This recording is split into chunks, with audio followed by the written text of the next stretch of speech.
IPL 2024 season చివరి అంకానికి చేరుకుంది. Play of సమరానికి కౌంట్ డౌన్ మొదలైంది. మంగళవారం జరిగే తొలి క్వాలిఫైయర్ లో table topper Kolkata night riders తో సన్ రైజర్స్ హైదరాబాద్ తలపడనుంది. అసాధారణ ప్రదర్శనతో పాటు అదృష్టం కూడా కలిసి రావడంతో సన్ రైజర్స్ హైదరాబాద్ పాయింట్స్ టేబుల్లో 2వ స్థానంలో నిలిచింది.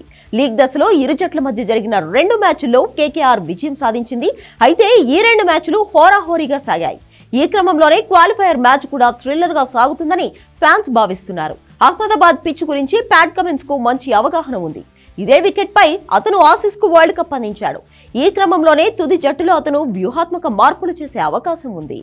అహ్మదాబాద్ పిచ్ స్పిన్ కు అనుకూలించే అవకాశం ఉండడంతో టీం కాంబినేషన్ లో పెద్దగా మార్పులు చేయకపోయినా బెంచ్ కే పరిమితమైన న్యూజిలాండ్ విధ్వంసకర ఆల్రౌండర్ గ్లెన్ ఫిలిప్స్ ను రంగంలోకి దించే అవకాశం ఉంది.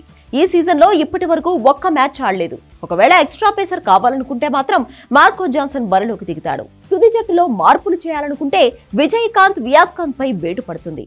ఉనాద్కత్ ను జట్టులోకి తీసుకుంటే సన్వీర్ సింగ్ ఉద్వాసనకు గురవుతాడు. లేదంటే విల్లింగ్ కాంబినేషన్ ను కొనసాగించే అవకాశం ఉంది.